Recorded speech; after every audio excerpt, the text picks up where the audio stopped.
So, welcome to the 1212 portal temple meeting. Because obviously, hello guys, hi Daniele, hello. They're in Costa Rica. Oh, we got like it's like the Hello. United. Hi, it's like the United Nations here today. Everyone's here. Hey, yes, and for Becky as well. Okay, wonderful, wonderful, wonderful. Okay.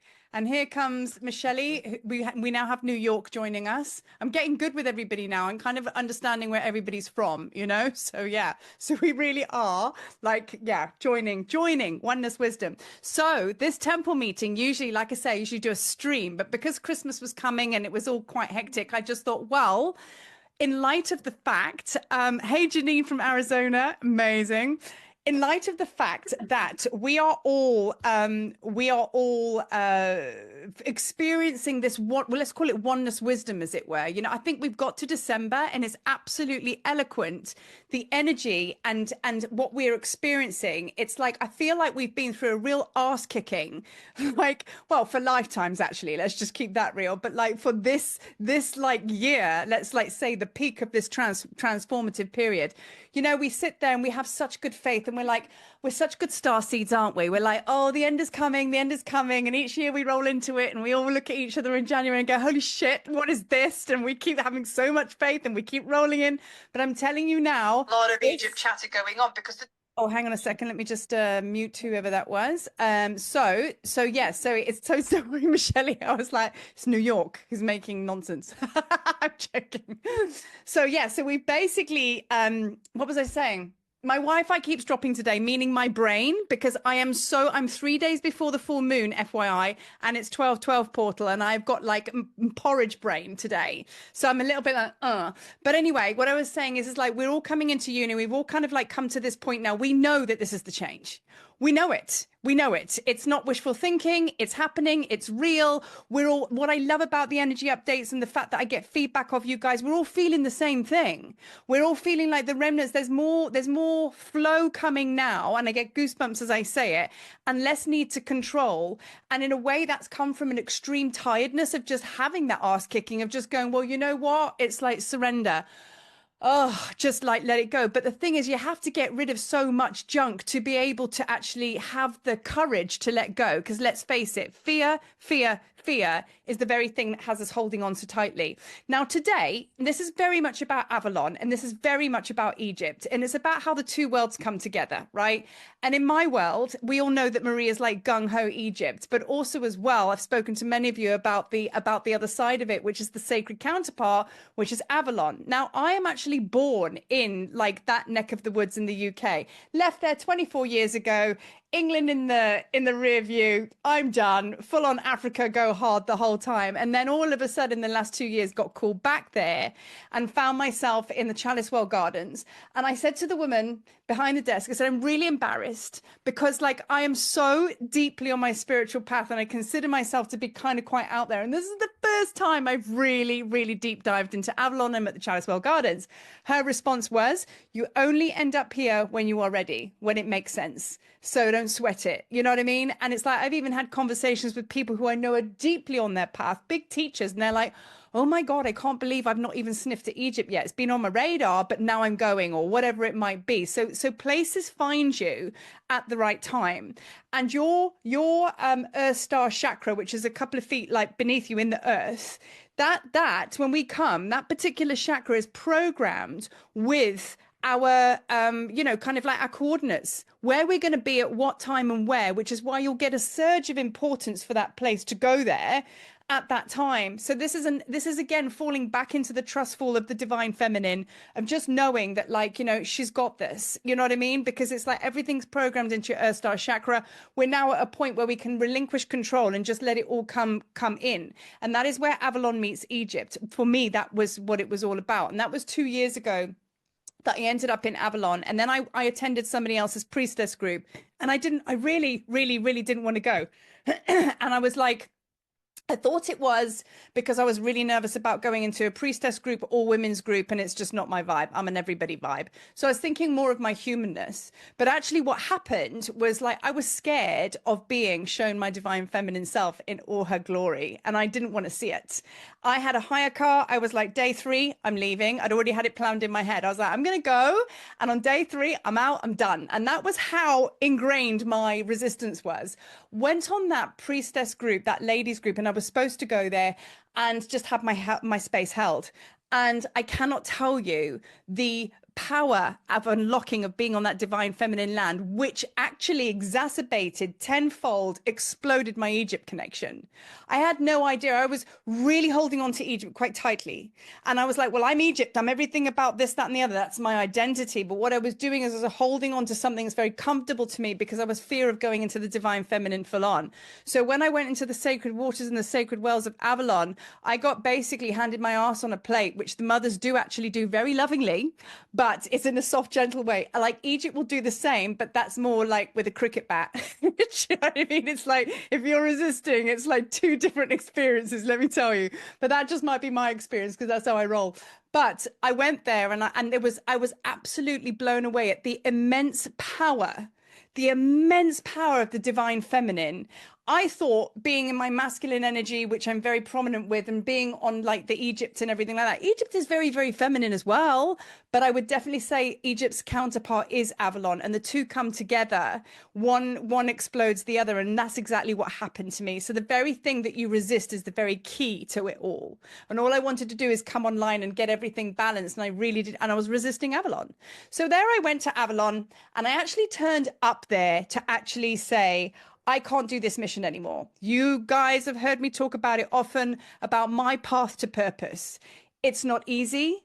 It's a big, for me, what I chose is basically doing all of these, holding all these spaces in Egypt and helping others get to that place. I had to walk the road first before I could actually share it with others. And that's the only reason why I'm actually bringing Avalon forward now, because I walk the path, that's how you embody it, right? You can't just basically what I call do a lick and stick. You've got to go and do it yourself, take the knowledge into an experience, then you experience, and only then does it turn into wisdom. And Merlin has been in my space all day, in my ear, and I've got some stuff to share with you because he's actually come in so strong.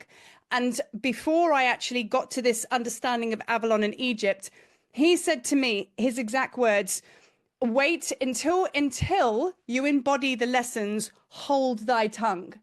And what he was saying is I get very excited and I get the codes and I share them straight away. 2 things going on there. Need to receive them for myself because it's a gift for me. So just give myself that to receive the knowledge and wisdom so I can have it first and then share it. But second of all, if you're just speaking from a logical brain, talking shit, you're just basically pushing food around your plate. You're not doing anything. You haven't turned it into wisdom. So therefore it's just hot air, right? So you have to walk the walk to be able to, share it with others, right? And we know that. And that's what Avalon and Egypt have taught me, right? So here I am now. I have a very special announcement that I'm only announcing to you guys first because I have been sitting on it. And today on the 1212 portal, I present to you the Tablets of Light Avalon, right? So there's 2 ways that we can go about it. So now we have the sister energy coming in, and she is going to be showing herself on the 5th to the 15th of August, 2025. Now that will always be so because now it's my path and purpose, and now it's ready to basically have the Egypt portal open along with the Avalonian portal, right? Now, there are many ways that you can enter into Avalon, many ways. You could go in as the mystic, you can go in with King Arthur and Merlin and all the rest of it, or you can go in with the Essenes. I'm deeply connected to the Essenes. It's like, or there's just so many different ways. And if anybody can actually verbally define Avalon, then you haven't got it because you never will. Avalon is a magic and a mystery that cannot be explained. And you go there, everybody will have a different experience. It is like, it's magic personified, that place. It's a labyrinth. It's whatever it wants you, it's whatever you want it to be. But what it does is it brings you deeply into the womb, deeply into that rejuvenation, that stillness, that softness. And I'm going to bring Yeshua into the fold now, because when Yeshua went and did all his initiations all over the world, particularly so in Egypt as well, very, very, very intense initiations he had, straight away he would go to Avalon to go and rejuvenate, to rest, to restore, you know, to just basically heal, you know. So this year I put it to the test. This year I said, right, okay, I've done my times with Avalon, okay, going there and doing my thing. I went and held my tour in May, got home, changed my clothes, flew straight to Avalon and ran the two together. So I did the same thing that Yeshua did. I went for the full-on blast initiations, and then I went straight into Avalon, handed myself over on a 9-day tour, 9-day personal retreat, and everything happened. And that's when I unlocked this. And this is when the balance came in. And this is why I'm able to share it with you. So there will be an absolute synchronicity, an understanding of how the magic weaves for each and every one of you, because you're all connected to Egypt, and those watching as well. And then at the right time, you will just be called to Avalon. And when you go to Avalon, if you've gone through the Egypt route first of all, you will absolutely exacerbate your understanding of Egypt and everything you have going on by deep diving into the mysteries of Avalon. But if you're going to go through Avalon first of all, and then, you know, it's just going to work the other way, but it's an infinity symbol. It's an infinity symbol. And one last little story, which I've shared with a few of you already, just to confirm what I'm saying is true. I tried to give this mission away. I was stressed out, meltdowns, self-belief. It was just, it's been really difficult, basically facing my fear to actually put this work out there and take people to Egypt. So anyway, I went to Avalon, snot and tears, raining, it was freezing cold, and I didn't know what else to do. And I went to the gardens, there was no one there, and I sat at the Vesica Pisces like waterfall, you know, the place where you sit and there's the benches there, and I sat there, and my tears and my snot was just a melding and a merger with all of the rain that were just pouring down on me.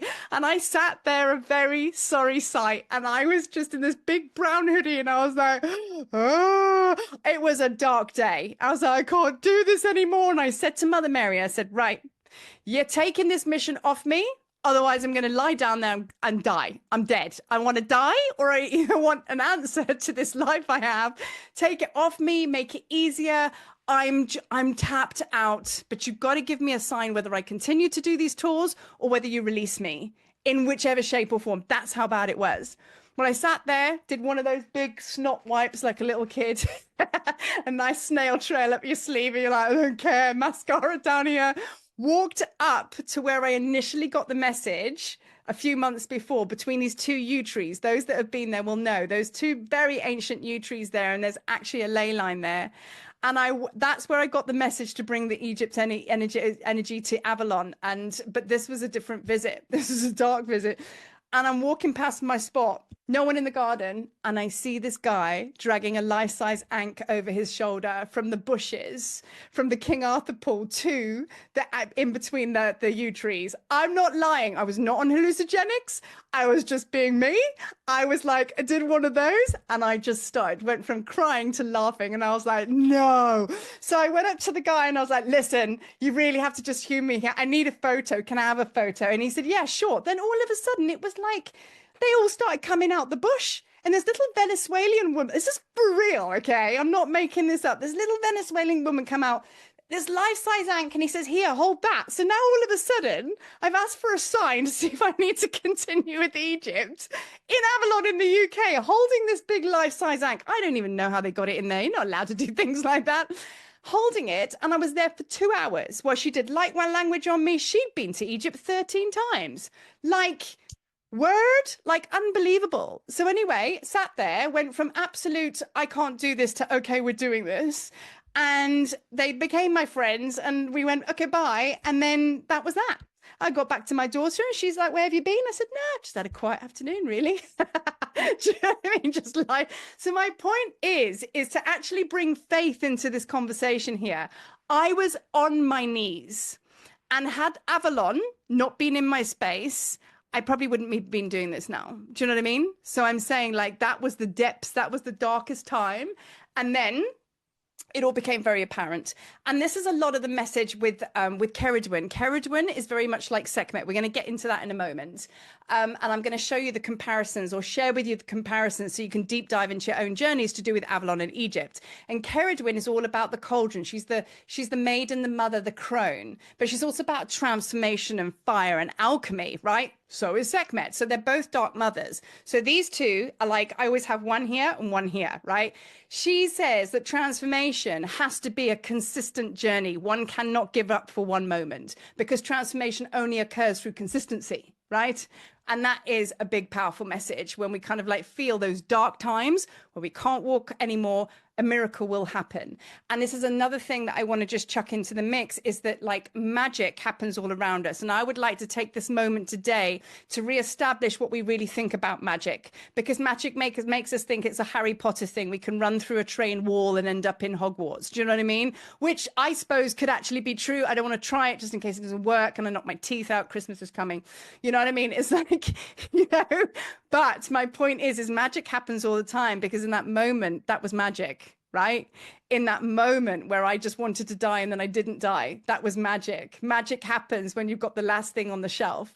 Magic happens when you just have like, I don't know, that perfect conversation with someone. So it's really bringing your awareness back to the magic that happens all the time. Otherwise, we're constantly looking for it, like thinking it's not around us. You know what I mean? Okay, so this is the 12-12 portal. So obviously we know 12, 2 plus 1, or 1 plus 2 is a 3. Okay, so that's alchemy, right? Intention plus action equals creation. So there's that. So if you add up 12 plus 12 in the 2024 numerology, it adds up to a 5. Travel and transformation. Tick, 100%. So with this dynamic and merger of an Avalon and Egypt, balance brings forward motion. 3 wheels on a cart does not. 1 leg will actually have you hopping. A bath toy with 1 flipper will have you going in circles. Balance is key for forward motion, right? So we got to check that in ourselves all the time. So I believe this is why Avalon has come in so strongly to couple with Egypt. And I know I've spoken to Danny and Ellie who are on the call, and also just me who I've been in Egypt. Like I've had many conversations with you all where you've been in Avalon. And oh my God, there's a lot of people walking around with a lot of angst now. Never used to be. And like now there's something going on. Do you know what I mean? So the Tablets of Light tour or Tablets of Light group is happening, and it's a different kind of template. It's working with Keridwyn, it's working with the 3 Cauldrons, which is another version, and Awen with another version of Heka. So it's just Celtic style. You know what I mean? But it will basically propel you into the unlocking the divine feminine that deeply holds the keys to everything else that you are. You know what I mean? So it's like, yeah, that's the embodiment. But I'm going to be sharing lots with it. So you'll be able to embody the frequency, like, you know, as much as possible online. But obviously, you know, if you feel called to the group or you want to go there, I cannot advise it enough. Now is the time because it's balance, you know? So, okay, so now I am going to just take us into a little bit of a meditation, a little bit of a grounding, okay? And then I've already posted something on YouTube on the post page, but I channeled it a while ago, waiting for this month to be able to share it.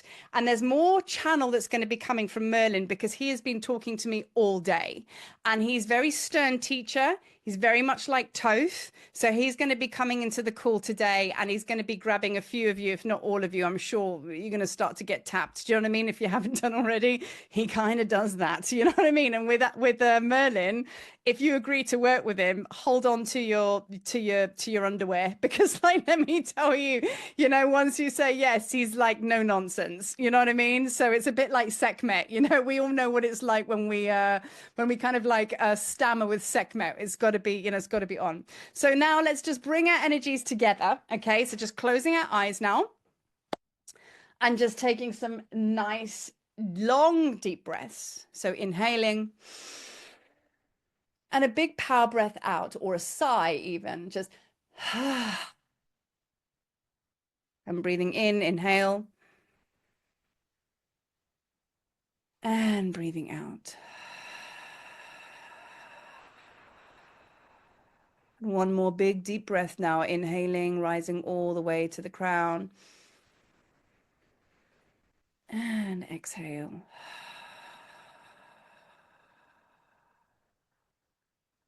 And now, wherever you are in the world, in the morning, in the middle of the night, in the afternoon, it matters not.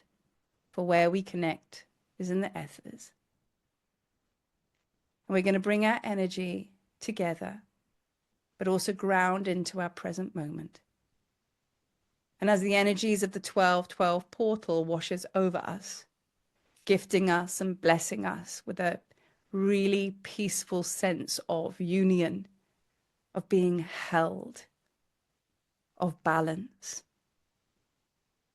We welcome this in now, for we have worked so very hard. And the only thing we really need to focus on now is grounding, being strong enough, rooted enough to now receive every last drop that is yours, to receive all that is meant for you. We have worked so hard. Acknowledge that of yourself. Tirelessly. Even in the shadow when we thought that we weren't getting it right. Even in the times when we've fallen off the wagon, a little bit perceived.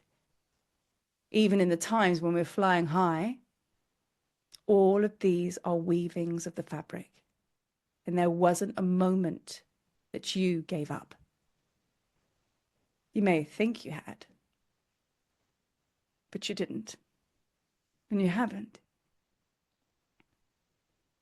So as you stand now, visualize yourself bare feet, wiggling your toes into the earth, feeling yourself sink deeply into Mother Gaia. And as you stand there and you breathe into your being, celebrating your humanness, celebrating that you are here in physical form, for this is the true union. We ascend in the descension into the physical body. For the first time ever, we're happy to be here, or we know we're going to be happy to be here. And as we wiggle our toes, we start to deeply breathe into our being, our ancient selves that sit so perfectly and just snugly inside of our modern day self. The one that knows. And as we connect with our energy, and at the same time, simultaneously, our physical being, there is a strength and a power and a regalness about you. And as you breathe into your feet that sink into the earth, you start to feel the roots as they burst out of your feet. And they burrow deeply into the earth. And as you hold your hand on your stomach and your other hand on your heart, you continue to breathe and you feel your torso start to expand and grow into the most sturdy, strong trunk of an oak tree. Becoming the oak tree, knowing yourself to be that regal space holder of a tree. For the oak tree is all about protection. Space holding. They're immovable. And they last for lifetimes upon lifetimes. So breathe into that, roots into the earth, strong tree trunk.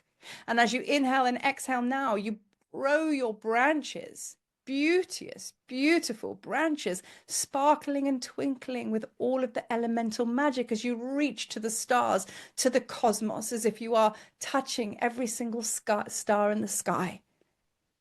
As above, reaching part of the cosmos so below into the depths of the underworld, the womb, Mother Gaia, you cannot be moved.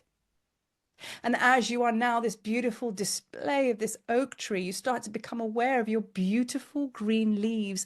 As a springtime in Africa, as it is now, all of the oak trees have sprouted their beautiful green leaves. Even in the UK, when it starts to become spring, it's like the sprouts of energy and life, and your leaves are beauteous and they're thick. And there is so much fruit on your tree. And there are squirrels that you provide space and sanctuary for, birds, woodpeckers. But this tree that you are so sturdily showing yourself as now is the strength and tenacity and the power of the tree of life that resides in every single one of us. You are ancient. You are wisdom. Tree magic is within you. Feel yourself now as the roots of your tree goes all the way through the earth. It communicates with every single tree species. Africa to the UK, to Canada, to South America. There is a whole system. Tree wisdom and tree magic, it becomes you. And you can communicate with one another. And knowing this tree magic gives you the power, ability, tenacity to withstand anything that comes your way. Nothing phases you. You are held by the stars. You are held by the earth. And the middle world celebrates you. An abundance of fruit on your trees. No lack. Just infinite flows of abundance. You feel your heart beating in your chest as you oscillate between the vision of you as the human, you as the tree of life, you as the cosmos, you as the earth, you as the pure vibration of abundance of the fruit and the acorn in your tree, and the love that emanates from you. And that love is received by those that rest in your branches. Understand and know that that is the power you hold within. That is the power of you. That is your magic. And now, when you are ready, you can open your eyes.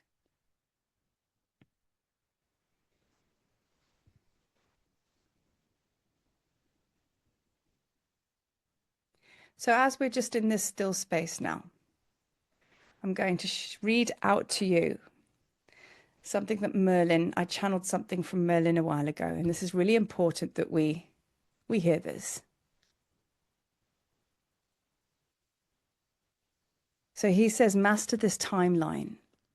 Refrain from getting stuck in one's past. There is always a tendency to travel back to ancient timelines where one was adept with occult mysteries. This is where one was most powerful and comfortable with their gifts. However, all things eventually fall from grace. They end and must die.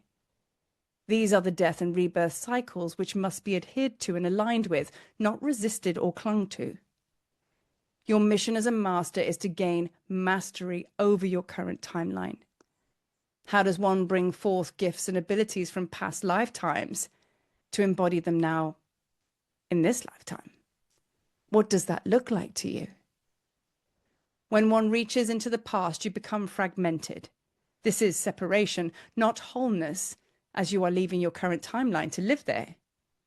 Mastery is union, and mastery over the human experience is to be fully in the physical vessel, anchored, grounded, fully present in your current life with full access to your magical gifts and abilities. This is what is meant by the term embodied. Free from fragmentation, there must be complete commitment to be taking up space and occupying your physical timeline and body in its fullness. This is union. Many moons ago, yes, you were a powerful priest, priestess, sorcerer, sorceress. You wielded exponentially powerful magic. You knew how to conjure, how to manifest, and how to dance with the alchemical teachings of old. You were in possession of immensely powerful talisman and tools. You flew with the dragons, shape-shifted and invocated the wisdoms of other realms. You have these available to you now.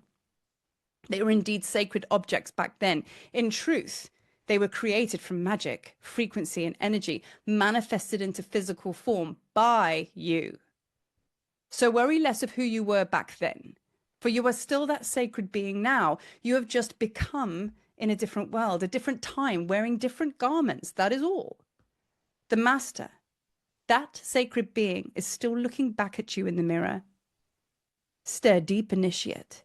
Stare deep into your own eyes, your own soul. For the master that stares back is you. You never took leave. Refrain from leaving your post to journey and seek oneself out, for you will be forever seeking. Your task, your mission, is to become the absolute expression of the true master, the one that knows and lives in this, your modern day life. This is the success you seek. Anchor firmly into your life. Commit fully to being here. Take adventure through the dimensions when you so desire. You are indeed a time traveler, but know that your sacred anchor, which is the sacred that lives in the modern world. And this modern world is brimming and overflowing with magic.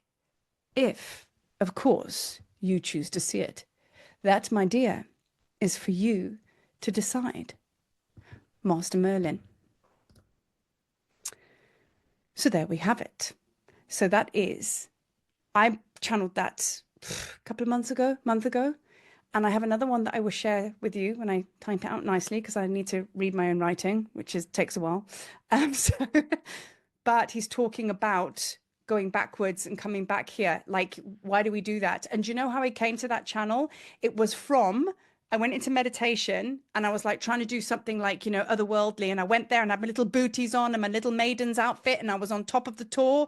And then he came in, he was like, stop. And he clicked his fingers and he put me in my beanie, which I'm always wearing, hoodie, trainers, Nikes. Do you know what I mean? And I was on top of the tour and he was like, right, now do it. And I was like, what? And he was like, exactly what you were doing back then, wielding magic with your magic balls, like you were calling the dragons. Do it in your hoodie, do it in your Nikes. And he was like, because you're exactly the same person. So I was also going back to go and visit the person that I was, just because I was wearing a maiden's dress and I might have basically walked around with a hooded cloak. What, all of a sudden, is that going to make me more spiritual? It's like, no, it's about being in this body here. I think, Marius, you and I spoke about something like that, about, you know, what about celebrating Marius, Vanessa, you know what I mean? Like Michelle, like, what about us? What happens in a few lifetimes? Are we going to look back at Marie and go, oh, I remember that chick. She really liked, do you know what I mean? Like, let's like be here because we are still the master, right? So I believe that is what Egypt and Avalon is bringing to us, that remembrance, that memory of just bringing everything in now. Okay. So that's very, very much an important message from Merlin. So to now speak a little bit more about Avalon, all right? So we're gonna get a little bit practical here, and I'm gonna be sharing more videos because there's so much I want to share here, and there's so much that you work with as far as sacred templates go when it comes to Avalon. That's like a whole. I've got to do 3 videos on the 3 cauldrons, but I'm gonna go and kind of go skim over the top so you can go into your own deep dives. We're gonna do some channeling and some meditations to activate these energies in you. So yeah, so that's kind of like how we're gonna roll. So basically, the Avalon energy is all about rejuvenation and healing and those sacred waters and everything like that, right? As I say, when you go to Avalon or you work with Avalon, there is no label. There can't be. If you're going to try and label it or put it in a box, then you're going to just get lost. You know what I mean? If you're running it through the mental body, it's a feeling, it's a memory. Okay. So of course the divine feminine is very much Avalon, right? The sacred waters, the sacred well, you know, the cauldron, the underworld, that is all even the chalice well, the name, and the Holy Grail, it is all reference to the womb. Okay. And that is where we go back to Avalon, we go back to the womb, right? And you'll go back to that time where, like, if you visit Avalon, literally your walls come crashing down and you get, like, you just reveal your absolute underbelly. And you can't help but do that. But that's where true healing really happens. And what happened to me is, like, when I'd been to Avalon a few times and I went back on this 9-day pilgrimage on my own, and I was now on day 3-4. Classic, guarantee. Those of you that come to Egypt with me, every group I take, day 3-4, stuff starts coming out. It's all great and lovely. Day 3 hits, day 4 hits, then your stuff starts coming up. Classic. I get ready for that. So I was like, oh yeah, I know this. Day 3-4, my wheels start coming off. I'm now skipping around Avalon. I'm like, what am I doing here? I don't know what to do. And I woke up one day and I was in floods of tears and I was like, I'm on my own. I just don't know what to do here. So I went to the St. Mary's Chapel and I sat there. And I cried and I cried. And I was like, I don't know what to do. And she just said, it was actually Mary Magdalene. She said, go next door. So I was like, what, go next door inside the chapel? What is she talking about? Went outside. I was like, what are they talking about? So I was like, oh, well, walked out and then walked into the goddess house, burst through the door, fell in the doorway, snot and tears, and said, you just gotta help me. It was like something out of Pretty Women. I gave them my credit card and my money. And I just said, I just need sessions. I don't know what I'm doing here. And these goddesses just said, right, put your bag down. How long are you here for? I was like, 9 days. And they were like, right, okay, you're booked in. And I just handed everything over to them. And that's what I did. But that was the medicine, because in Egypt, I got it. You know what I mean? I know what I'm doing. And then I had to be vulnerable and I had to hand over control. And it came 4 days. God loves a trier. And then I ended up like falling into their doorway and just going, shit, like, help. Do you know what I mean? And they did. And that's when everything started changing. Do you know what I mean? So that was a powerful, I suppose, lesson of Avalon as to you have to let go of control. So it's all about letting that healing coming up, you know, come up to the surface. So then you have obviously the death, rebirth and resurrection. If you haven't got it before then, when you get to Avalon, oh, honey, you're going to be told. Do you know what I mean? Because you will literally die 1,000 deaths in that place, more so than Egypt. Even though Egypt brings you that, it's kind of like different. Remember, Egypt is more of a stargate and it's all very much fire and brimstone because it's very masculine, even though it's very feminine, but it is very masculine in its delivery. You get panel beated. It's like it serves a purpose, right? But then you get to Avalon, you can't roll like that in Avalon. You can't apply that to there. But that's the opposing forces that brings the powerful, you know, matter of, you know, transformation. Didn't we speak about that with Sekhmet and Hathor? Two opposing forces. Do you know what I mean? Creation and destruction. And then kaboom, forward motion. So we have two very, very massive worlds apart. Avalon, softness, gentleness, and then Egypt's like, wow. And you're thinking that they don't even go together, but actually they do, because they're majorly opposing forces. So you bring the fire and the water, and then that turns into steam, ether. It's like, it's alchemy, right? So magic, mystery, that's what Avalon is. You can have a controlling mind like mine and go, yeah, I know what this is. Yeah, I've worked it out. And then the power of the divine feminine will knock you sideways and go, oh no, honey, you don't know anything about anything. And that's what you keep arriving at in Egypt, in Avalon, is the letting go of the need to know or thinking you know. That is the panel beating that goes through, because we are so in our divine masculine, because we all know the answers, right? But with the Avalon, we have to now, which is happening naturally and organically, letting go and allowing the waters to just flow. I did a video today and I basically likened it to mysteries, walking through the mists. You know, we're going with blind faith, because that's what faith is. You don't go with your eyes, you go with you just trust, right? And that is what happens. That's what Avalon shows you, right? But it's like, it really is, it's hard to let that last layer off, but that's what she does. And then you surrender, and then she just pulls you in, and you just, I don't think I've ever felt so nurtured in my life, actually being in Avalon. And 9 days, I thought, my God, what am I going to do for 9 days on my own? Jesus, you know, it wasn't enough. That's what happened. It wasn't enough. Had the best time in the end, do you know what I mean? But it wasn't enough. So that's the thing of just like, you know, starting to love yourself once more. And Egypt will pass you to Avalon and help you with that, right? So Avalon cannot be named or understood. So if you try, forever try. You know what I mean? But that's the whole thing of just divine feminine mysteries. There are no answers. And that is where we're doing the biggest trust fall right now. That is our entry point. In a way, when we think about all of the healing we've been doing, haven't we been through the divine masculine, shadow, then we've been back to this feminine, then we've been back to the masculine, then it's like feminine month, and we've literally done this.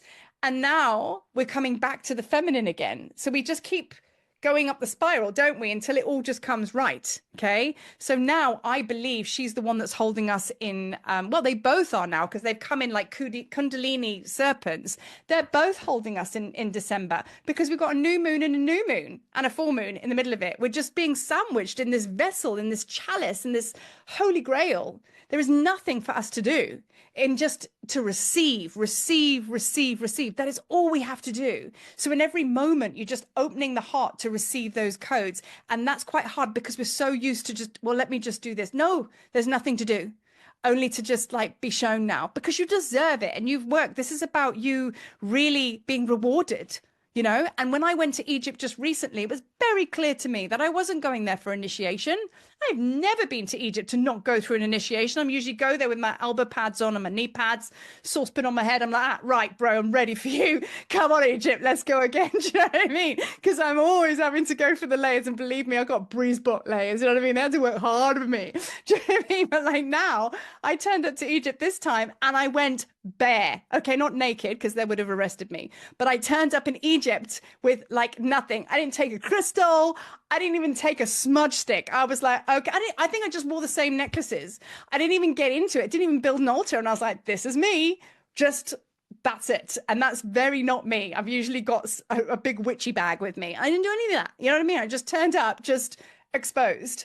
And I came out quite fine. Do you know what I mean? In fact, I came out better because I was ready to receive. I didn't want anything to get in the way, because this is what we have to be careful of. As soon as we start spell casting, sticking an altar in place, let me just do this. We don't realize it because we're doing it in the name of spirit. We're putting up another layer, which is preventing us from like just receiving. Just receive. That's all we have to do. Just receive. You know what I mean?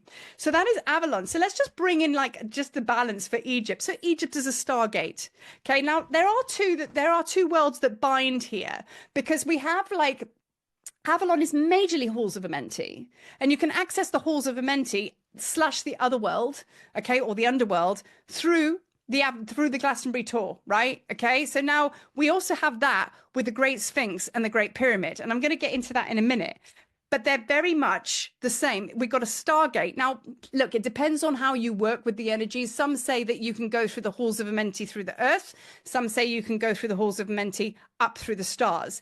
Me personally, I always go down, and that's where I feel, you know what I mean? So I don't think there's any right or wrong. You, like I said, gospel of you, go with what resonates. That's your truth, okay? But for me, it's like an underworld dive, right?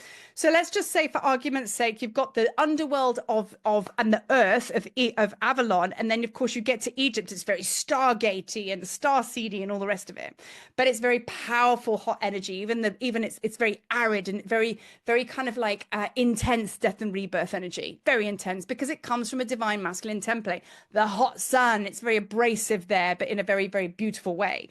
So it's fire, it's stars, it's all of the things. Now, also as well, let me just get my Ankh. This is the Ankh, as we know. And we know this is masculine. For me, I do that, and it's feminine. There's the womb, right?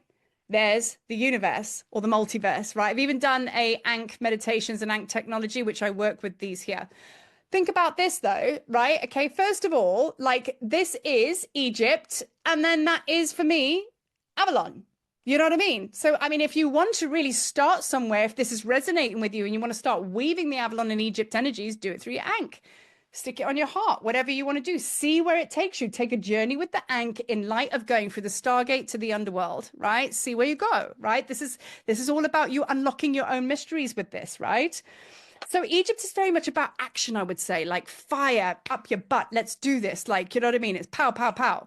You know, whereas like Avalon brings the birthing and the stillness. And we know in truth, that is the stillness is where everything happens. So in a way, you can like really, really go into Egypt. And remember, you're alchemists. We're alchemizing here. So working with the power of your alchemy self with Egypt, with Avalon, with the water, with the fire. Take a pyramid, stick it in with the chalice well, whatever, weave the energies, you know what I mean? See how it feels in your body. Get out of your head, textbook. Allow Merlin and Thoth to take you on a journey to show you what can be done, right? So get out of the textbook. Now I'm really weaving, because our minds are like, well, that's in that box and that's in that box. It's all frequency and vibration, man. There are no boxes. You know what I mean? So the more we kind of get out of the way of our heads and just play, Thoth is always saying, play with the frequencies, play with the formulas. What are you coming up with? Do you know what I mean? Like, you know, the Gospel of Maria, I've made up loads of stuff which actually resonated with you all. So I was like, I don't know whether this is just going to be crazy if I put this out here. And half of you are like, oh, it makes so much sense because, so trust your downloads, right? Because it's all part of the sharing and kind of like doing this together, right? So now, so that's kind of like Avalon and Egypt. So now I'm now going to bring in Keridwyn and Sekhmet. Keridwyn. Now, Keridwyn can be spelt many different ways. I spell her Cerridwen.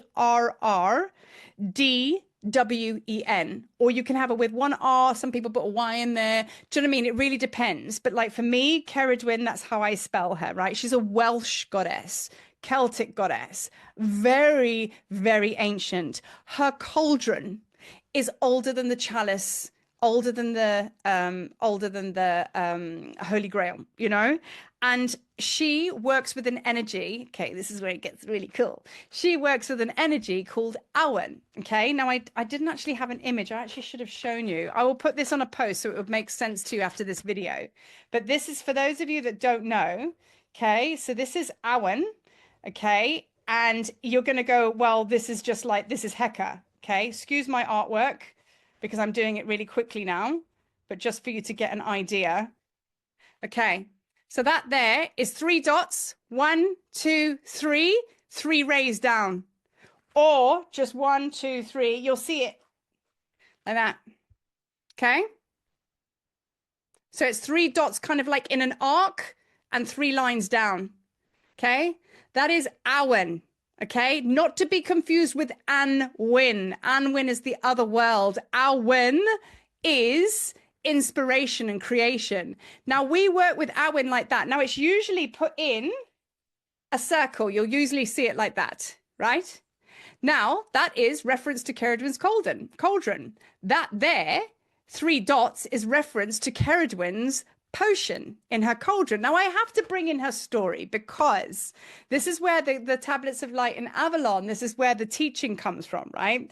So she created a cauldron mix. And those that have worked with ayahuasca, thumbs up for those who know. So ayahuasca, this is where I was like, holy shit, this is ayahuasca. And then Keridwyn was like, yes, it is. Because I always see her in her cave mixing the pot. Now, do you know with ayahuasca, there are 2 vines, okay? And they are perfectly matched, 2 different species of plant. If it is any longer than the measure here by a millimeter, it won't activate. It's crazy. The magic totally comes from the stars. But to make it, you have to spend days and days mixing all night. All night. You cannot sleep. Now, I had some very, very good friends, which were ayahuasca shamans. And she was a shamanka, and they would go into the jungle and they would actually video call me because they were so tired, and they would bash all the medicine, and he would sleep, she would stir and sing. Then she would sleep and he would stir and sing. If they dropped it for 1 second, the whole mix was done. They have to start again. That's how ayahuasca is made. And you mix and you mix and mix until it actually comes down to a tiny little pulp. And literally you can see the amount of medicine in there and all that work. It's like for that much. So you actually don't realize the transformative alchemical process to get that potent drops of mixture. So let's look at that. Those are the 3 drops in the cauldron, right? Now the mythology, I won't go into it in great depth, but basically Keridwyn had a very ugly child. And she felt for him. She was like, you's ass ugly and you're going to struggle in this life. So she wanted to do a big potion to make him gorgeous and handsome. Okay. So she basically made this mix. Now it took 1 year and a day for her to make this potion because it was like, because she has to mix constantly. She went and got a blind man, okay, from the village to tend to the fires. She got a young boy to come and mix constantly. So she would take rest periods, right? 1 year and a day it took to make the potion, right? She fell asleep. And what happened is there was a splash as this boy was mixing because it was meant for her son. This was just a village boy. And it fell on his hand. So he licked it. So those 3 drops were all that was intended. The whole cauldron spilled over her floor. She woke up and was like, what the hell?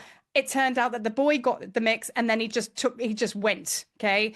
And she chased him and they shape shifted. Like he turned into grain. So she turned into a chicken. Do you know what I mean? It was just so she could consume and consume. It gets quite weird, these Celtic stories, but basically long story short, it was about like kind of like the alchemical process. And I think eventually she got hold of him or whatever. But the point of this story, what I want to share with you is your cauldron is your alchemical mix in every single moment, right? I actually have Sekhmet turn up with a cauldron now because I work with those 2 goddesses, right?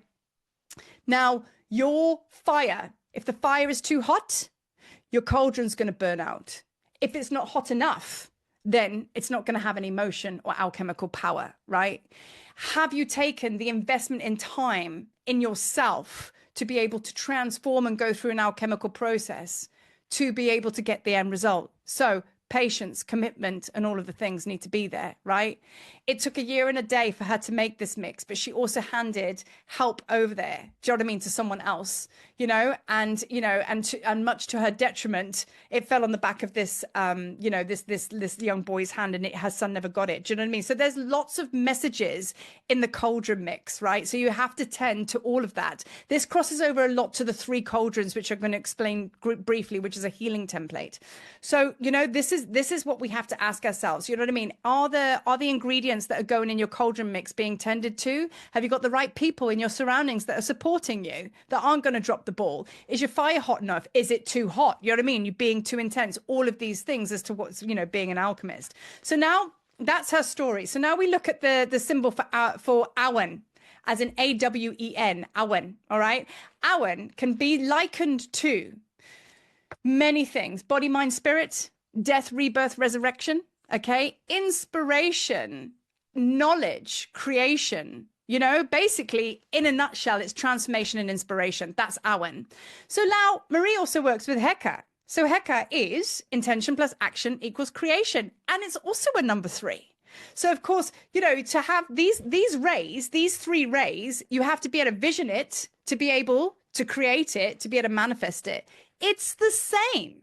So when you start to bring Heka and Awen together, it's the same formula. So this is where Egypt can beautifully meld with your Avalonian knowledge and wisdom of your ancient self. And trust me, you do have it.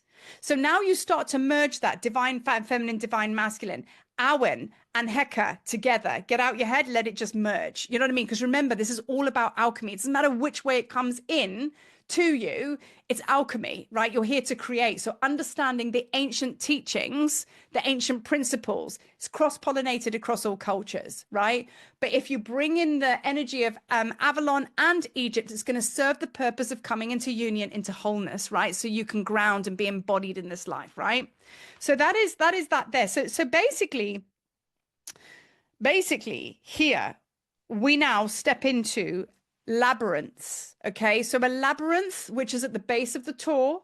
There's also a labyrinth, which is the halls of Amenti, the halls of learning. And the halls of Amenti have 3 layers to it. That is physical. Then you wake up that you're more than physical, right? So you're like, I'm more than a body, actually. Then you start to go metaphysical, because you're like, oh, everything's energy. So I am a bit more than a body. This is your stages of learning through the halls of Amenti. Then mastery. And at the top of mastery, at the top of the pyramid, we will always be met by the ascended masters. Thoth, god of the moon, god of alchemy, and Merlin, god of the moon, god of alchemy. Do you know what I mean? So it's just like, it's just reference and reference of, opposites attract, right? So then final one to give you the thing, and then we'll do a bit of a meditation. So basically, if you think about it, for those of you who've seen the Glastonbury tour will always have the Chalice Well in front of it. And when we look at Egypt, you'll always see the Great Pyramid and the Sphinx in front of it. They are the same, because the Tor is like a receiver and transmitter. It's the closest part to the stars, right? Has the halls of Menti underneath it. So does the Sphinx. So does the Great Pyramid. Great Pyramid is also a portal for the afterlife. So is the Tor. So, you know what I mean? Have fun. Play with it. Journey into the halls of Amenti, into the Tor, and ask them to take you to Egypt and see what happens along the way, and then let me know. Do you know what I mean? So it's like, that's how you're going to merge the frequencies, because your ancient self knows how this works. And you're probably going to unlock many more synchronicities to what I've shared with you as to how the two reflect, right? And how they can help you, right? So now we're going to go into the 3 cauldrons very briefly. So this is like, you're probably going to want to play this back, but the 3 cauldrons, I will be doing some in-depth videos on it on a bit of a playlist. I'll be doing the cauldron 1, cauldron 2, cauldron 3. So you will actually be able to go into a lot deeper. So I'm just going to skim off the top here. All right. Just so you have stuff to play with, to research, to just, connect with. So the 3 cauldrons are, I believe it's an Irish Celtic way of healing and understanding. As we know, the chakra system is a way of healing and understanding, and it correlates to all of the temples which are sitting on the Nile and everything like that. I mean, we've spoken about ascension ladders so much that we know, I mean, I did a lot on it. You know what I mean? We've got, oh, well, there's just so much, isn't it? Halls of Amenti and, you know, the triads and all that kind of, so they're all around us. I particularly love this one because it's simple, right? It's to the point, okay? So the understanding of the three cauldrons, some people say it's the chakra system. It is not. It's been said very, very clearly, it is not, but some work with it like that. So you're the three cauldrons. The first one sits in your pelvis. Okay, I suppose you could liken that to where they've said it's the root chakra, but it sits in your pelvis. And it's called the cauldron of warming or incubation. That's the specific. It has an Irish name, but don't even ask me to pronounce it. You know, but it's located in the pelvis, right? This cauldron is all to do with physical movement, life force, okay? Should be in the upright position, okay? When we're born, should be. And it's heat energy for the body. It's like a furnace. So in a way, this is the cauldron that we really need to tend to out of all of them, because it's the one cauldron that feeds into the next, that feeds into the next, right? But it's also about community, right? And being part of a tribe. Now, listen, how many of us are on the outskirts here? Like, you know what I mean? Not really wanting to vibe with anybody because, you know what I mean? Like, whatever. But now it's like, it's time to come home. And I think that we've got through all the bullshit that now we can sit with each other and just feel safe because there's space. And that's the reason why we came away from each other in the first place, right? So we can go back to the witchy wound. That if you've got a witchy wound, it's going to be sat in this cauldron here. Now, with this cauldron, it tips on its side. Of course it does. Because when we're born and the inner child and your child goes through stuff, shit happens. And I don't care who you are. Everybody has got inner child stuff, right? Everyone. You know what I mean? Some is a lot more varying degree on the intensity, but we all have our shit. So it tips on its side. So as we work with this cauldron, it starts to correct itself. It's a little bit like filling your cup. So with your addressing of your inner child, okay, with your addressing with your safety issues and things like that and wanting to be of the world and why aren't you, it's very similar to the root chakra. It's about, you know, your survival and everything like that and just feeling safe. So the more work we do, the more that cauldron will start to correct itself and sit upright. And we want it to be upright, okay? So then the second cauldron, okay, this is the cauldron of vocation or motion, all right? So this sits in the center of the chest, so the heart. So you can understand why people are relating this to the chakras, but, you know, whatever, yeah, well, however you want to go with it. So the center of the chest is the heart. So it's this cauldron, again, is on its side at birth for the same reason. So you see, if you fill your lower cauldron with the immediate stuff of life and safety and everything like that, your next cauldron is going to basically correct itself. Now, this cauldron is all about emotions. I think it's sorrow, jealousy, despair. There's 4 emotions that go on here, but let's just like make it super simple. Anything which is basically emotional trauma is going to be addressed here in the heart center, in that cauldron. Okay. So eventually it becomes turned upright through joy. So this cauldron, if you want to keep it super simple, it's about sorrow to joy, because that's why it's tipped on its side, because it will be tipped on its side because the first cauldron has got all the childhood stuff. So as soon as you start sitting with your inner child and it starts to tip upright, then of course this is going to correct itself. So one adds on to the other. So of course you can understand you're only going to get so far if you're just working with this inner cauldron here. You know what I mean? You've got to do them all, right? So that's your second cauldron there. So now, so this is kind of like similar to that mental alchemy that I did, the meditation. Through mental alchemy, changing belief systems and negative thought process it's gonna tip your cauldron the right way, because obviously your mental body is what dictates how you feel. So all of these things, you know, this is where the Hermetic principles and everything is so relevant with these cauldrons. Use those as a map and compass to heal thyself, right? So yeah, so that is where your transformation is really going to occur. Now you have the third cauldron, which is third eye or crown, okay? And this is your cauldron of wisdom or inspiration, okay? So now this, we do not want to be up all the time, because if you've got it open up to the universe all the time, you're going to be one crazy lady or one crazy man. You're probably going to frazzle out. Do you know what I mean? So it's intermittent. Like, you know, when you've channeled, okay, close. You know what I mean? You don't want to be open, because then you'll just be like, I don't know, channeling every single star being going, and you'll never sleep. Do you know what I mean? So it comes in and out. All right. So we expect that to happen. So this cauldron, it says here, is actually upside down. And it's, again, the second cauldron is going to lead into that cauldron. So you see one adds on to the other, adds on to the other. And what will happen is you'll go to the bottom, middle, top, bottom, middle, middle, bottom, bottom, middle, top, top. Do you know what I mean? And you'll just keep doing that. I keep thinking like, yeah, I'm on the higher cauldron, and then I'll go to the bottom one. I'm like, oh man, back on my inner child. Do you know what I mean? So it's a little bit like snakes and ladders, which is the teachings of the Halls of Amenti. It's a labyrinth in a way. It's very Avalon, right? Very Avalon. So that is your 3 cauldrons.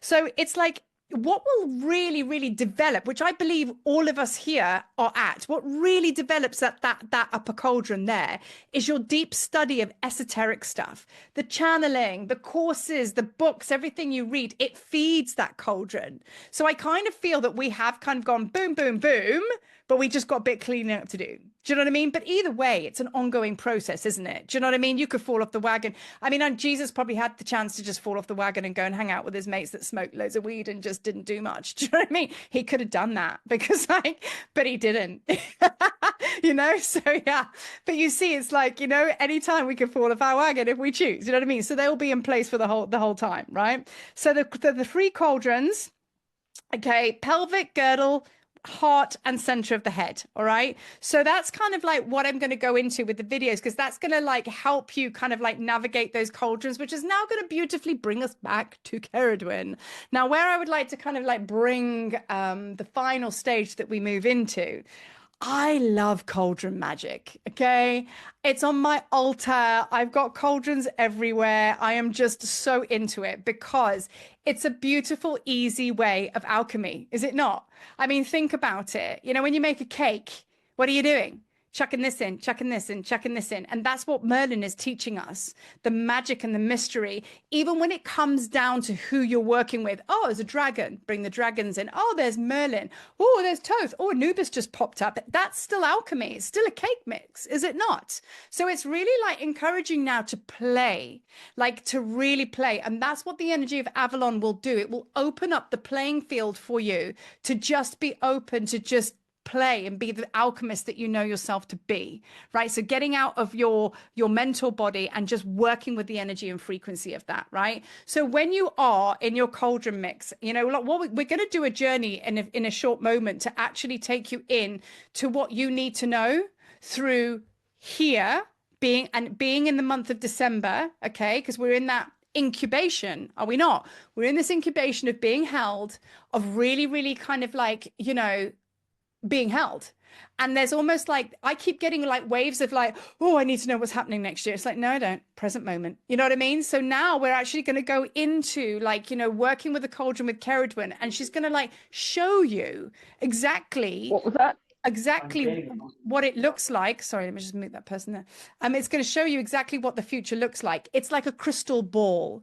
And when we go in and see Keridwyn, she will tell you all sorts of things. She has brought in so many different beings. So trust and know that it might be that you end up bringing in, I don't know, like Thoth or whatever. So, but she's a very, very powerful, powerful alchemist. And she's going to help you transform your shadow into light. And that is what Keridwyn does. Now, just to add on to that I forgot to mention to you guys. So you see that's your Awen symbol, right? So now what we do when we want to anchor and ground, okay? We do this. 3 rays. 1, 2, 3. Inspiration, knowledge, wisdom, death, rebirth, transformation, whatever it might be. So if you feel the need to anchor in, legs together, you can't see this, hand, that, and just visualize yourself grounding and anchoring in any energy in the name of Keridwyn. I will be sharing lots of invocations and channeled stuff that I've done with Keridwyn to help you call her energy in by the name of her, da da da da da. Really amps it up. So tomorrow I'm going to put a lot of stuff that you can use. I'm going to call it spellcasting. I said it, whatever. I'm a witch. So now the other way is, if you want to download it, flip it, just like the Ankh. Remember what I said? Masculine, feminine, right? Download, anchor in, open to receive, just like the Great Pyramid, right? Now, I cannot do a handstand in my office, but you get the idea. I could try, but I probably not my iMac. I don't think I have the core stability anymore. I'm over 40 and I like cake. So now what we're going to do is we're going to just take a moment, because this is a lot. This is a lot of, like, you know, weaving and everything like that. So in a way, I know this is all about Avalon, but it's also about Egypt as well. But primarily, it's about you knowing that you have the power as an alchemist and a creator being.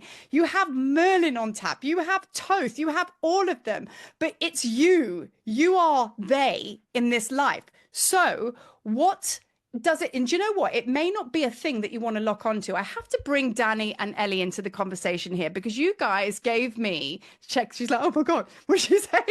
Yeah, I said you guys. So Danny and Ellie, like, these guys, okay, divine energy. We had a chat the other day, didn't we? And you know, they're going to come to Egypt, and we were chatting away, and they're like, you know, like, you are the younger starseeds, you're the next generation, it's important that I bring this in. And I was like, right, so what are we doing? Are we going to, you know, are we going to create this? Where do you see yourself in so many years? You know, like, what is it that you want to do? And they were like, well, we're just, you know, being happy. And I was like, okay, cool. So where's that happiness going to take you? What are we building? What's happening? And they're like, well, we're just sat, like, opening our hearts, and just things are just happening, really. And I'm like, right, so what does that look like? And I just thought, Jesus Marie, give up. Because in that moment, I was like, holy shit, bearing in mind we were the ones that cleared up all of the rubble. Now you have Danny and Ellie. Okay, now my kids are 23 and 6 and 18, and they've also come to Egypt with me, and there's a strong energy of young starseeds coming to Egypt now for good reason. And I said to Danny and Ellie, I said, this is where we're going. They were reflecting back to me that, hey, we don't need to build shit. We just are. It just happens in the moment. I'm drinking cacao and I'm living my life. Do you know what I mean? I'm in Costa Rica. Get over it, lady. Do you know what I mean? And it's just like, and I sat there and I thought, oh my God, I'm so used to fixing things. I'm so used to creating things. And I just thought, well, damn, I'm just going to go to Egypt and bang my drum then and just, like, have a great time. So like, is there anything wrong with that? You know, totally overthinking it. But to be fair, our generation, we've been clearing up what went down prior, and now, like, to clear the way for the generation of Danny and Ellie and my kids and all the rest of it, right? For them to step in and now take their starseed selves into the next level of just being. So I just wanted to bring that in, guys. Sorry, I didn't mean to put you on the spot, but like, I do that though. But that was, like, really, really powerful to me, that I just thought that's where we're going. So the reason I'm bringing these guys and their beautiful energy in is because 2025, you will just naturally emanate creation, right? You will just do everything that you want to do, right? So it may be that you're just going to go into this meditation, and maybe just, all I'm going to say to you, because I don't want to control it too much, maybe don't go in there with needing to fix something. Maybe just kind of, like, just go in at a different angle. I don't know what that means to you, but it's like, you know, we have to do things differently, right? We have to do things differently. My altar's even more simple now. Since I got back from Egypt, I'm just living life. So I've got half the shit I put on my altar because it's just simple. You know what I mean? It's got a cauldron on there. Took Merlin off my desk. He's up there now. And we're just vibing with a couple of oracle cards, and it's enough. And I thought, it's interesting, when you see on your altar, you will get an instant display on where you're at in your life. You know what I mean? When I was starting these altars, you should have seen it. I had my whole house contents on one little mat because I didn't want to miss a thing. When I went to Egypt, I would carry bags and bags of shit, crystals, this, that, and the other. And look at what I said. I went to Egypt just being me. Do you know what I mean? So that's where we're going. So I'm going to take us into a guided journey with Keridwyn, okay? And we're going to go and meet with her, and we're going to go and see what she has to share with us. And you know her. So Make yourselves comfortable. Just gonna have a sip of gin. I always say that, and I'm joking. But am I though? So I'm happy all the time. Just drink all day. That is a joke. Just in case I turned into like the pissed alchemist.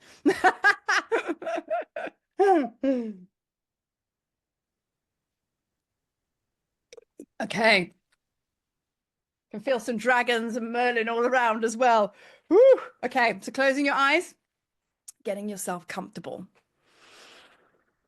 and just taking some big breaths because there's a lot to take in. Normal class style of Marie, the fire, and start to take some nice, long, deep, slow breaths. So inhaling and exhaling.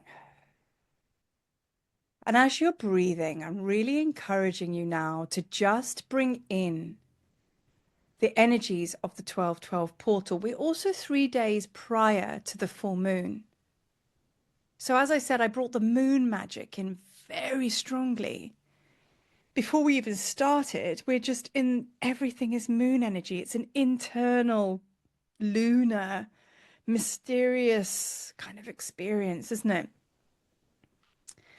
And as you breathe into that moon energy, I want you to start to experience the sparkly, silvery energy of the moon, of her transformative power. And just to bring the balance of Egypt in, I want you to activate your left eye, which is lunar, eye of Horus, your right eye, which is solar, eye of Ra. And that is a divine balance in itself. As you shine your sun outside of your being for all to receive your solar energies, you also equally shine so bright your inner world of your moon magic. And you are divine flow, alchemizing, moving of those energies, as you are the stars and the earth. And you have this deep sense right now as we are held in the 1212 portal of very much being part of it all. You start to feel your body, become aware of the consciousness in your fingertips. Maybe your ears are ringing just a little bit. Well, there's energy. Maybe your body is cooling a little or heating up. That's energy. And that is the consciousness that is inside of you and around you. And you are this beautiful vessel holding that magic. And there is a disintegration to think that you're separate. And there is an integration of your truth beyond belief, deep diving into faith. But your faith is the knowing that you are part of it all. And as you feel the moon energy rise within you, just as she would over the mountains of a night, you feel the silver energy, mysterious energy start to emanate out of your being. And you allow your mind's eye to drift now. And you are walking. It is a nighttime scene. And as you walk, you're walking through the woods. Your feet step on crunchy branches. And it's like a padded floor to this massive forest. The moon is so bright, it shines through the canopy of the trees, and you hear the owls in the distance. But there is one particular owl that sits on the tree right next to you. And as you stand there, you lock eyes with this owl who has the most piercing, bright blue eyes. And as you lock eyes with this being, your eyes also ignite with this starseed electric blue. Yet here you are in your physical form, shrouded by a cloak, in the depths of this beautiful, mysterious forest. And as you walk, the owl becomes your companion. And you've known each other for lifetimes. And you give a smile, for this owl is always there. You may feel and sense a conversation that happens as you walk, a recognition or a recollection of your relationship of lifetimes past. This powerful owl lets you know that he is never, or she is never, too far away. You're always flying under the watchful eye of this powerful protector being. And you are very owl-like yourself. For an owl will never be detected as it flies through the night. And you are stealth-like yourself. So starseed, but so physical as well. And you celebrate that as you walk tentatively through this forest. You are being called to somewhere which is very sacred to you. And as you look up to that moon is indeed a full moon. And this is a powerful ritual time for you. So you and your owl follow the light of the moon. You can hear the bubbling water as you get closer and closer. So you follow that sound as the water calls you, entices you. Your heart starts to ignite and your divine feminine frequencies start to ripple through you. And as you walk, you start to shape-shift a little yourself. There's the moon starting to cast spell on you. You start to walk and you become so many different versions of you in lifetimes. There's an Egyptian you, there's a Celtic you, there's like a South American you, there's so many versions of being a powerful creator being. And it's like every time the moon shaft just comes on you and light, it's like it's an X-ray and it shows another part of ancient you. But the lesson and the understanding that the moon is telling you right now is you are part of it all. You do not divine by one specific identity. You are here now. As Merlin spoke earlier, he said that you are just in different garments, but you're master. You're an ascended master. And you're in physical form, but you know this. You know this. So you continue to walk following the light of the moon until you arrive at this beautiful little stream. And as you follow the energy of the stream, you look and it is absolutely beauteous. For there is just a massive lake of water and the moon shines her beautiful reflection on there. It's like you have a double gift. As above, so below. The moon is above and shining in the water, so below.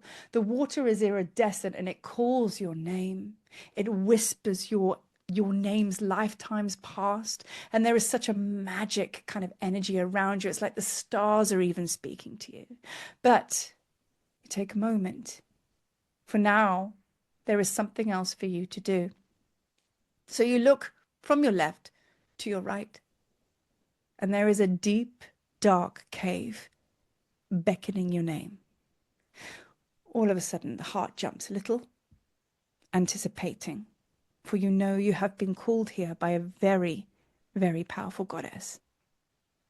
You stiffen your shoulders, you pull your hood over your head, and you place your hands on your heart and your sacral chakra. And you take some divine breaths in. And as you exhale, you continue to walk forward. Your owl sits outside, gatekeeping. They will go no further. Then you walk deep into the cave. There is no light. Your heart is pounding. The anticipation, even the darkness, the fear of the unknown. But you know, deep down, your faith guides you, not your fear. And you walk down this cave, and then faintly you can hear this crackle of the wood, crackle of the fire. And you can now see a little light. And as you walk round the corner, there is a massive mouth opening to this huge cave.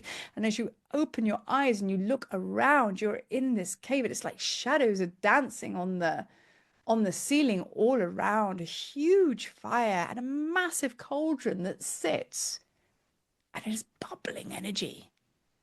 And you can feel this fire is not a real fire as such. This is an energetic, powerful, transformative fire. Because in these flames, there's flicks of purple and orange and green and electric blue, as well as the flames of the orange. So it's like you can see that there is a lot of magic in these flames. And you very respectfully just wait, bowing your head, because you know that there is a powerful presence in here, and you await until she has been seen. And then suddenly she steps out. And there she is, the goddess Keridwyn. And she shows herself in crone form, for she is the maiden, the witch, the maiden, the mother, and the witch. She shapeshifts all the time, but this cloak shrouds her head. And she reaches out her spindly little hand and she takes the spoon and she starts to stir the cauldron, knowing you are there, but not acknowledging you. She is a goddess you don't mess with. You keep your head bowed because you know better. You understand that when Keridwyn speaks, that is your time. And as she stirs the cauldron, she speaks without raising her head. And she says, quite surprisingly, "Dear heart, I have waited for you for lifetimes.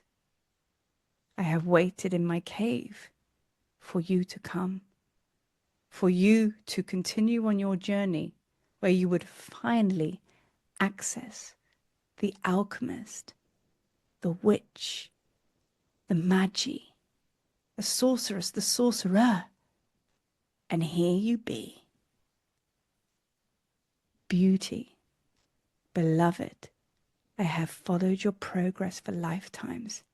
I have seen you rise and fall. And as a mother, I step back and I allow you to experience your shadow, for your shadow is the place that gifts you and grants you your power.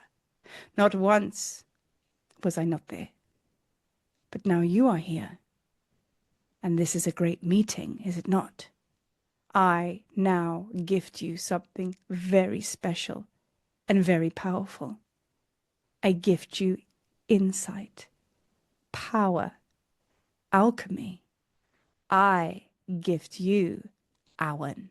And as she says that, you look above your head and on the cave ceiling, Awen symbol just lights up.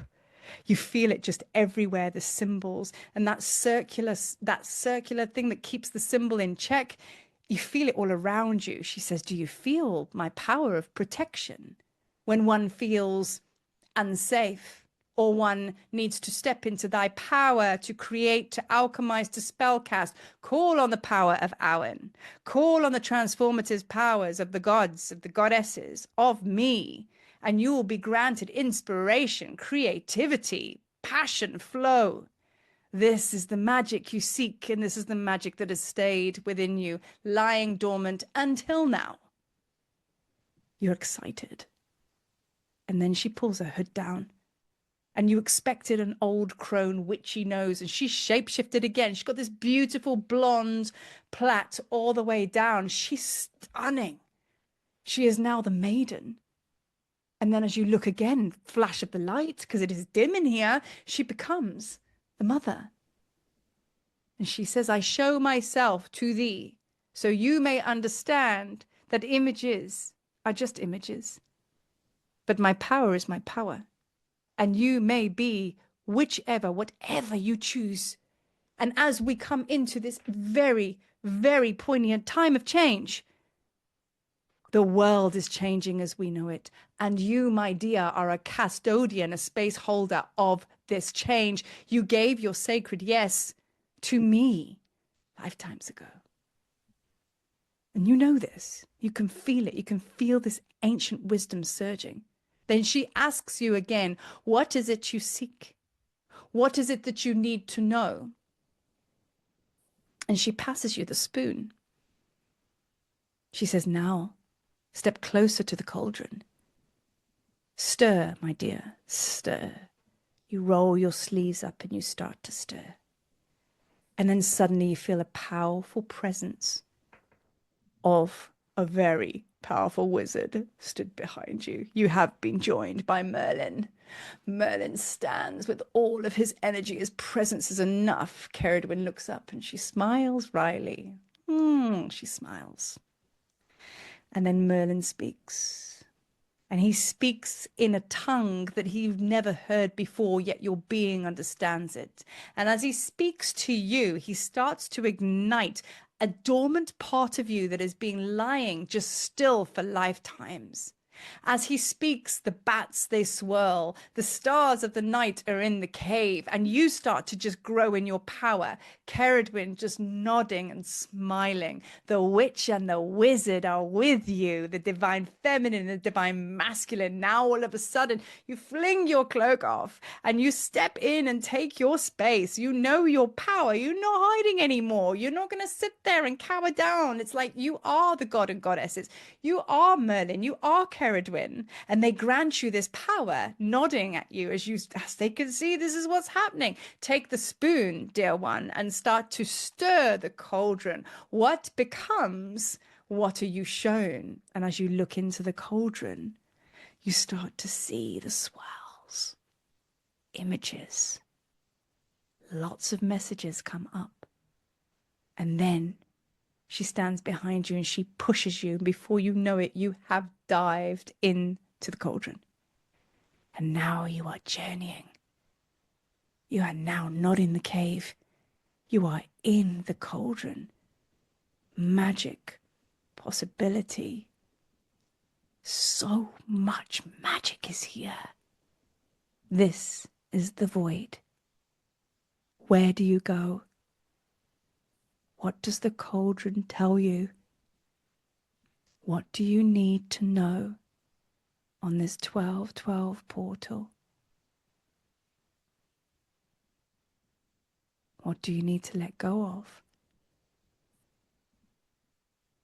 More importantly, what do you need to ignite and acknowledge? Allow the cauldron to take you on a journey now.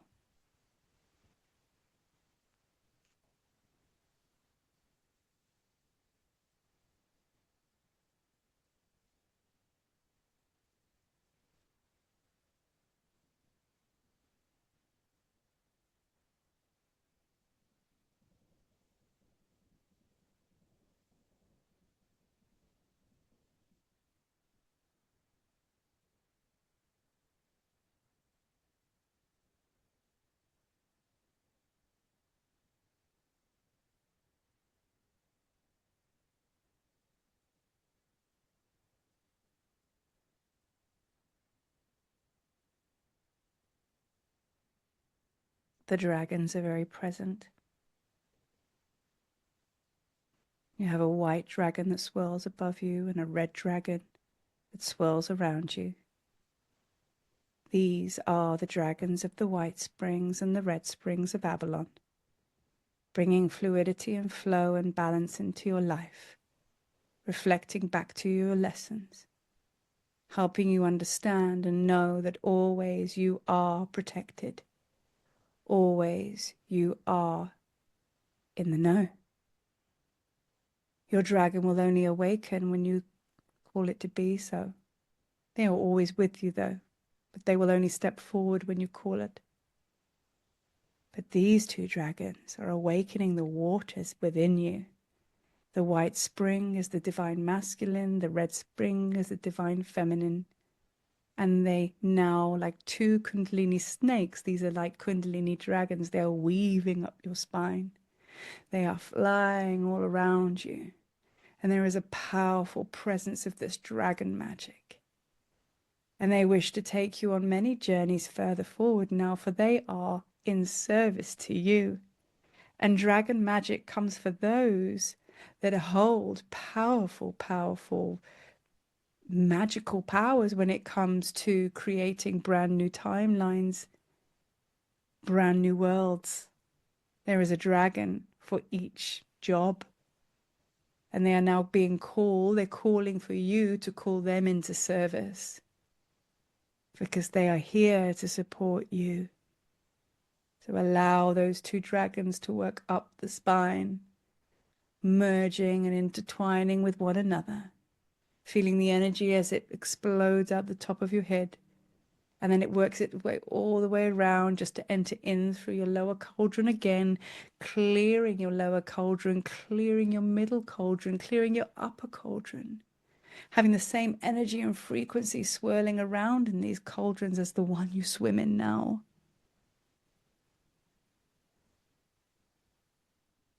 In this cauldron, this is where you will create. This is the place. And now you hear Keridwyn calling your name back out of the cauldron. It is time now. You stand very silently, and you're in the perfect triangle. Merlin, Keridwyn, you. You have received much, Keridwyn says. Merlin doesn't say much. He's a staunch teacher, but you know he has a lot of love for you. You give your greatest, deepest gratitude because you can come back to this cave whenever. Your dragons are now with you. Your red and your white dragon, and you leave the cave. And in true form, your owl is waiting for you. So now you came in with not much. You now leave with 2 dragons and an owl and much wisdom and insight. But wait one moment. You forget about this beautiful lake. This crystalline, iridescent water. It is now time the divine feminine calls you to heal. You disrobe, you take your clothes off, and you just dive into the deep, murky waters of the nighttime. Just like the divine feminine, you dive in and you can heal your owl. It's to-wit-to-wooing, and the dragons are celebrating you as you deep dive into this water, into the darkness. No fear, absolute faith, trusting and knowing that your space is held by the dragons and the owl and the water. As much as you can't see with your eyes, your faith takes you deeper. And you find yourself really immersing yourself in this water now. And it is just darkness. And you finally embody the beauty, the safety, and the loving, nurturing warmth of such a dark place. For this is Mother, the divine feminine. This is what it feels like. In this space, you don't worry about what comes next. In this space, you don't control. In this space, you just be. And that is it, and that is all. You find yourself suddenly bursting out of these waters, being met by Mother Moon once more. Your dragons and your owl celebrating your journey, placing your clothes on now, refreshed, cleansed, clean, purified. You start to walk now, leaving the waters, back through the forest, feeling quite childlike and relaxed at the same time, with your owl just chilling above you, your 2 dragons swirling with you as well. And you walk off into the night, back to the very place where you sit now, embodied, balanced, and whole.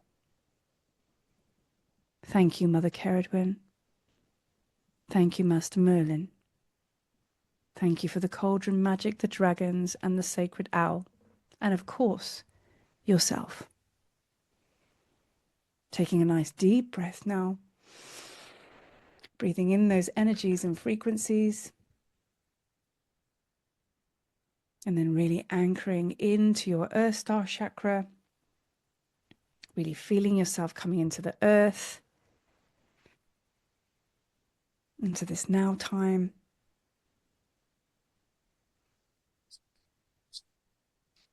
And if you need to write anything down now from that, please do.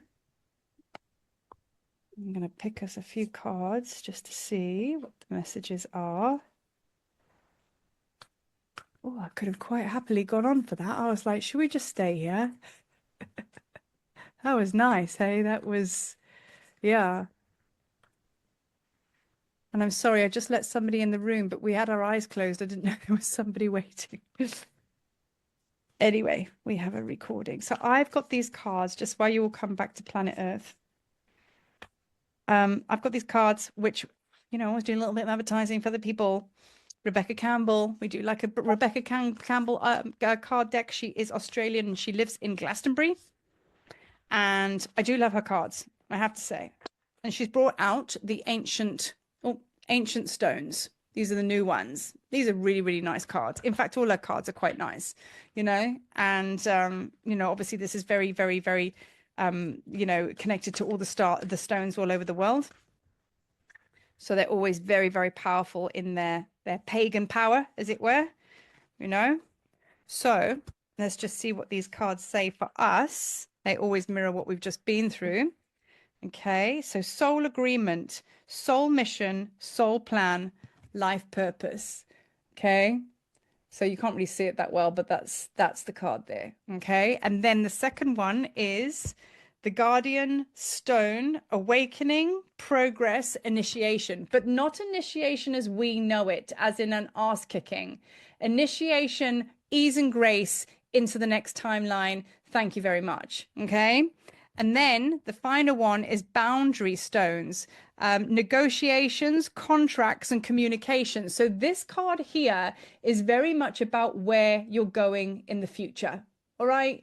What are you agreeing to now? So you've got your negotiations, contracts, and communication. So that really is about you taking up real estate, pitching up in your life, worrying less about what people think, not in a fuck you attitude, just in a like, do you know what I mean? Like, it's okay, I care about my words more than yours because I'm going to do what I want to do. So basically just really disconnecting to people's opinions, because the only opinion that matters is that of your own, right? And that is your pathway to expression.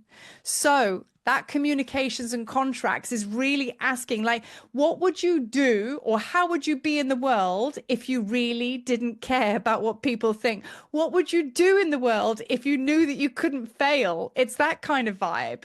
I'm so glad you liked that meditation. Yeah, resurrection, recalibration, and restoration of one's. Yes, exactly. Exactly. So it's like, yeah, I'm so sorry, Ada. I just let you in, my lovely, and it's fine. There's a recording, but it's fine. Don't worry. It's like you'll get the recording, but you came in on the last 5 minutes, the card reading, so it's fine. But like now, where are we going? It's like easeful. It's got to be soft. It's got to be gentle. It's got to be joyful. It has to be joyful. Okay. So make a conscious thing of not doing the hard yards anymore, because here's the thing, if you do choose it, it will continue. It's not that it's not there anymore. Oh yeah, the healing hamster wheel is there for anyone who wants to jump on that ride. You can get back on there if you want and just do your thing, you know what I mean, and you will be there for ages. So you've got to decide. You have to decide. You just got to say, I'm not doing that anymore. Do you know what I mean? And just to finish off, like I walked with Waleed, and there's like this very, very long avenue of sphinxes between Karnak all the way to Luxor Temple. And me and Waleed held hands. It was so hot. And he's been through a lot. I've been through a lot. And we held hands and we walked 3Ks in the hot sunshine from Karnak all the way to the Luxor Temple. And in our minds, we were like, whatever's come to pass, we're leaving that behind. And we got to the halfway mark. And then all of a sudden, we just felt like a propulsion into the next timeline. And we laughed and we were happy. We were very tired.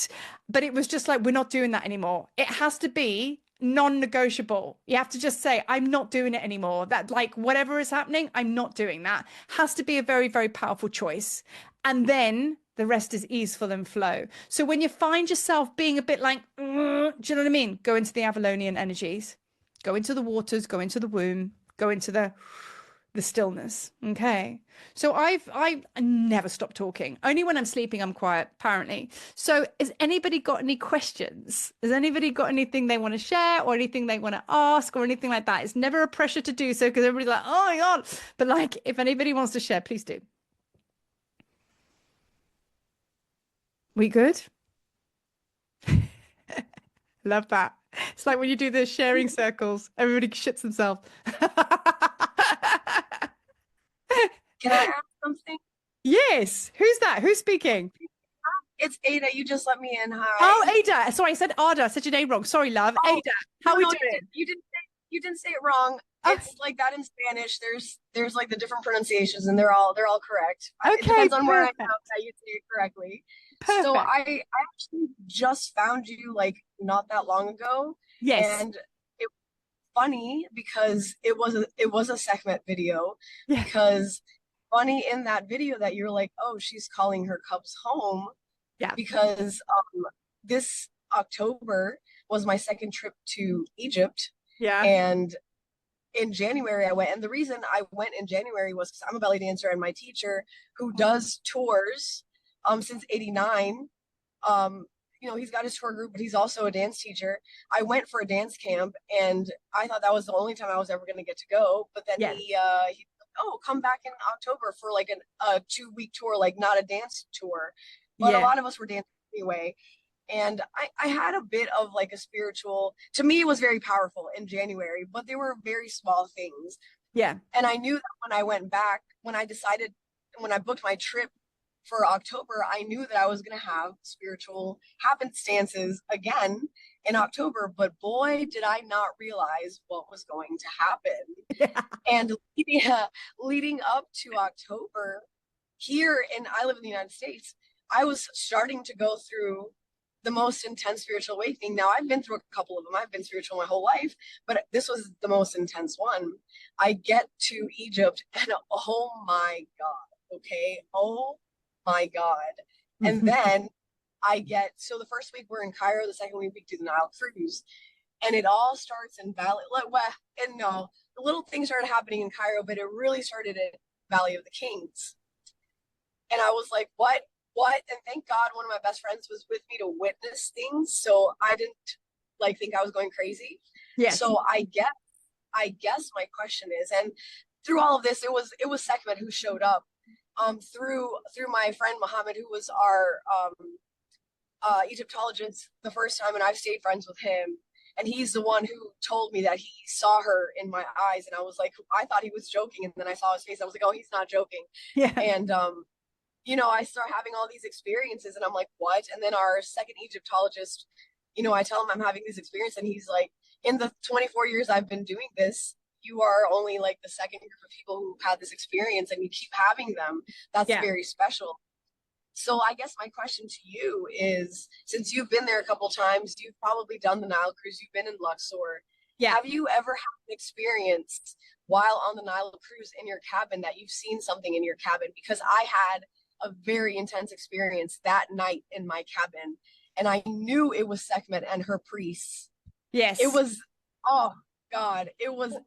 Well, I've had some hectic things happen to me on the Nile cruise, and I don't want to share too much because I'm going to scare everybody off coming to tour with me. Do you know what I mean? But right. That's why I'm not saying too much either. I'm like, no, it's fine. It's all part of the progress at the end of the day, the process. So basically, I went. This is my second tour, and I actually you get a lot of past life memory. You do. You get a lot of past life memory, and I had I basically puked at the Sphinx, puked in the, in the Great Pyramid. God. But it kind of carried on. It was a physical experience to basically jolt memory. And I had 12 hours of hallucinating sweats and fever and everything like that on the Nile. So there's a lot of memory and there's a lot of energy that comes in on the Nile because it's a portal. You're sleeping on a portal, and it's basically about rebirth as well. And it's about life. So what will happen is a lot of your experiences because with my tours and everything like that, it's by about day 5 we get on the Nile, and then by the time you get to that point, you've done so much energy work because we work fast that when you get to the Nile, there's almost like the body's bubbling over, and then it needs to actually connect with that the water energy. There we go again, the divine feminine. And the divine feminine is actually what will really show you. That's when it really shows up. So things pop off for me in my groups when we get onto the Nile. But you see, Sekhmet will show up for you. Even if you don't go to Egypt, she will get hold of you in your dreams. She will get hold of you. Do you know what I mean? If you go there and if nothing happens in the chapel, something will happen when you get home. She has means and ways. And that's why, I think May is 8 times in Egypt now. And on my second time, that's when she got hold of me and said, you're going to bring groups. And the thing is, it was scary as hell doing that. Do you know what I mean? But what other process I went through with me is what you went through, is what others have gone through and will go through that will go for me. So you need to know it in your own body to be able to explain it. So she shows up, and you know what? It's not always Sekhmet with everybody. I mean, we're all very Sekhmet connected, but she was like, your work is Sekhmet now, nothing else. And I'm in complete devotion of the goddess. And having done like ceremonies with her, that's what my life is dedicated to now. So all of us kind of doing the same thing. Just because I'm doing it in tours, we're doing it in our own lives. You're going to sit with somebody, you're going to have this conversation. She showed herself to me. We all have very, very powerful gifts. All of us are psychic. All of us are masters. All of us have the capacity to see, hear, feel, whatever. I mean, even me and Marius, hey, Marius, we had some crazy stories about when you went to Egypt. And it's like, we've all felt that. Do you know what I mean? And I know, Vanessa, you've also felt stuff and you haven't been to Egypt yet, but you're gonna, do you know what I mean? So it's an awakening, whatever way you look at it. Do you know what I mean? So there will be a reason. What you don't want to do, and this is the best advice I can give, is make sure you harvest it. Because if you just leave it there, she'll come back with an absolute ass kicking to say, hey, I thought I said, do you know what I mean? Because she's obviously got a job for you. So there's obviously some fire that needs to be ignited through dance. And obviously, I feel that Sekhmet is really, really gearing you towards connecting with Hathor a lot more deeply. Frame drum, dancing, music. You know what I mean? The whole thing. You said dance, and I know I said I'm a belly dancer, but yes, like I definitely feel her so intensely when I dance. Like, yes. And well, that's going to be Hathor. Hathor's going to come through in a way as well, because as we all know, Hathor's about like kind of like the sacred sexuality, but like you're going to morph and merge. So my advice to you is to ping on your radar, work with Sekhmet, but then also connect with Hathor as well, because she's really going to get your loins going. Do you know what I mean? And then what's happening is when you dance, you're gonna oscillate between the fire of the music and the frame drum, and then you're going to come through with the sacred sexuality, and Hathor's just going to set the juices on fire, kind of thing. Do you know what I mean? It's like, yeah. It's funny because I was listening to a meditation from somebody else to invoke Sekhmet, and you know, like they call her like the Lady of 4,000 Names or whatever, and one of her names was like Sekhmet, the enticer of men, and I was like, damn, that's so funny, because I started wearing carnelian.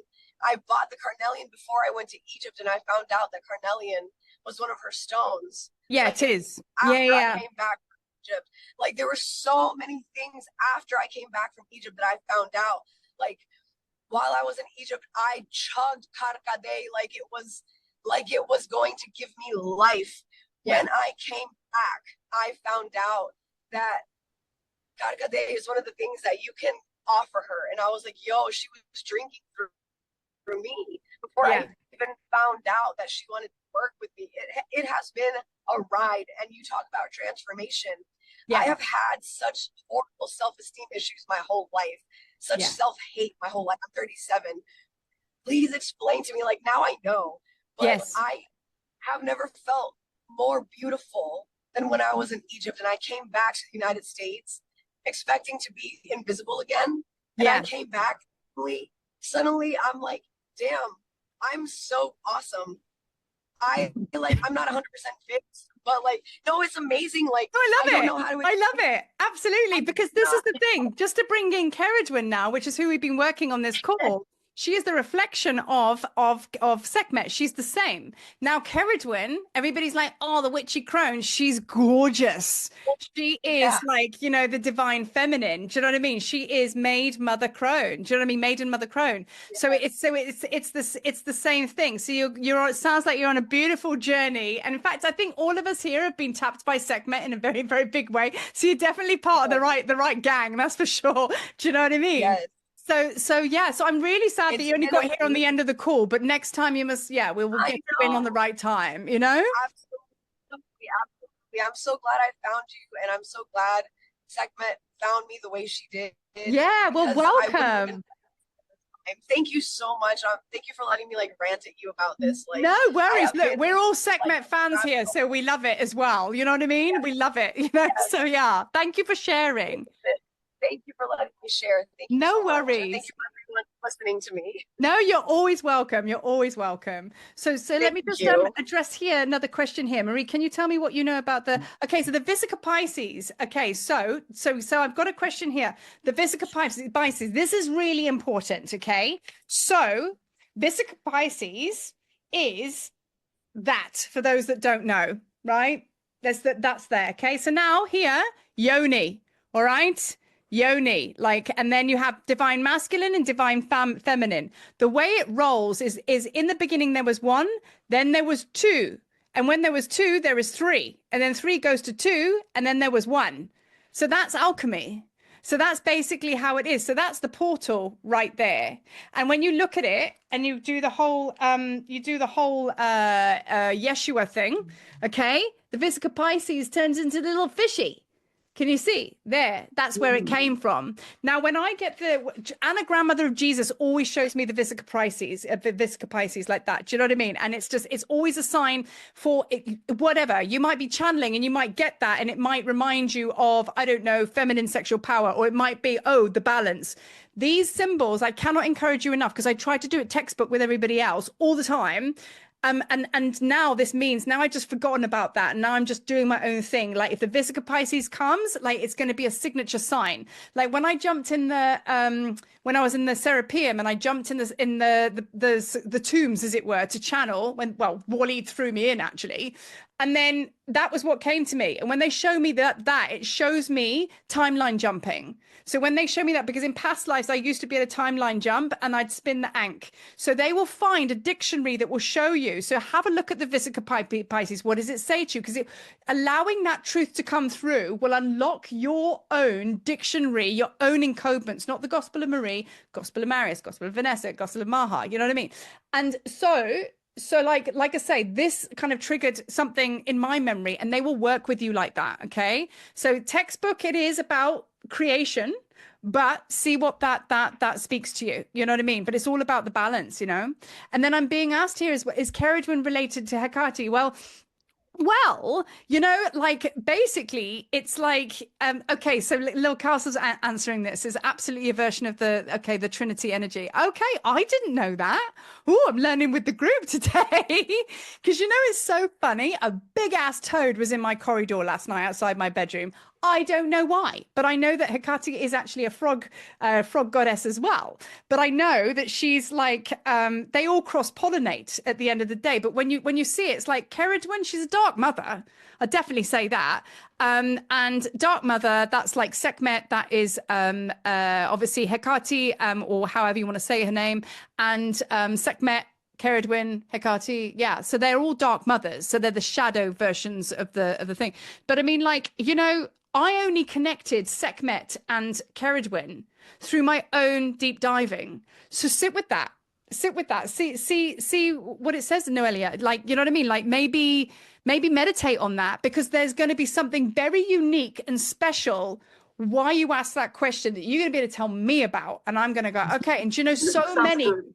Yeah, it's like so many. I have a friend, Josh, who's usually on the call. He's really connected to this goddess. And I know she's there on the outside waiting to come in, and because I have so many conversations about her. So there's obviously a resistance from me, and somebody else maybe needs to bring it to me. But this is what I love about these groups. It's a team effort. So maybe channel on that and see. I had the same feeling with her. Like I just recently connected with her because I always try to push her out.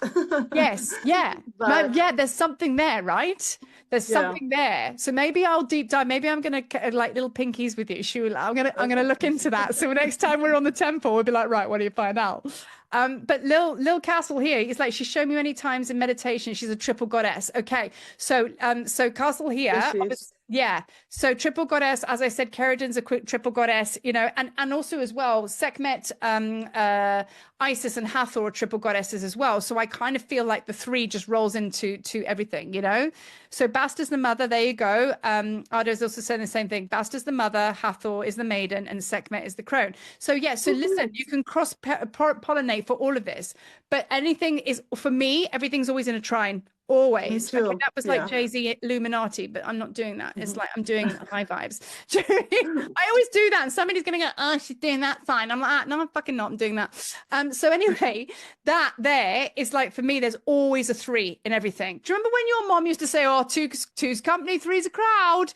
And like you're like, oh, this is gonna be so bad this weekend away with the girls because there's three of us.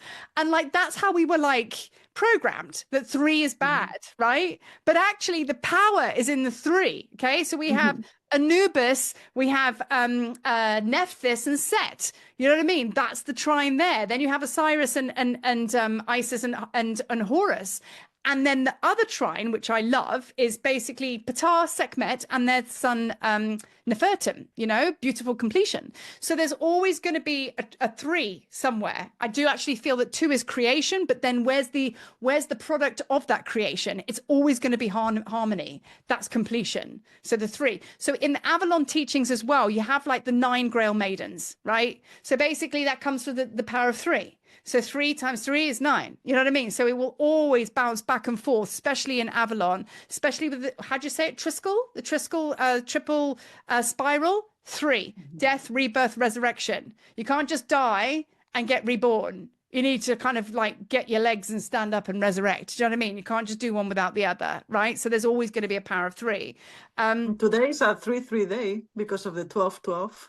Right. Exactly. So it's kind of like all around, you know what I mean? So I definitely feel that, like, you know, the complete balance, divine feminine, divine masculine, then what is the product of that union? You know what I mean? I suppose we can go into like the triple flame and everything like that. You know what I mean? Yeah. So 3 is the magic number. 3 is the number of alchemy, which is creation, which is triple goddess, and so on and so forth. So we can rabbit hole this all night long. I tell you what. So yeah. So this is what I like to do, is I like to like ignite thought processes. So my now wish for you guys, okay, is to now go away and be like mad professors. Deep dive, look at it. Every bit of information you get, go and sit in the cauldron with Keridwyn, mix it up, see what she shows you, and then journal it. Because right now I'm just inspiring memory, okay, from you guys. But it's not about the Marie show. It's about like the gospel of you. And the stuff that I share with you is from the fact that I've sat there and gone, oh, well, what if that matches that, then that matches that, and it feels good in my being, makes energy sense, then I share it with you. Then you guys, bless you, are like, oh yeah, that resonates, and then I don't feel like an idiot. Do you know what I mean? But that's how I roll. So when you sit there and just go, oh, how does she know this stuff? It's just from spitballing, channeling, journaling, and just going, oh, look at that and look at that. So be in your childlike awe and wonder, and just look at everything that resonates with you, because you have unique encodements, unique information to bring through now.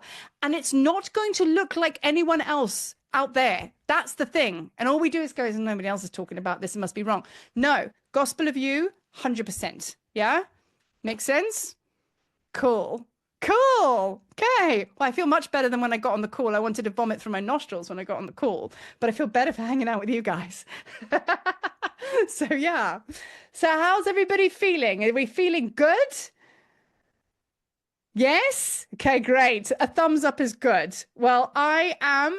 Okay, I'm just going to read this here.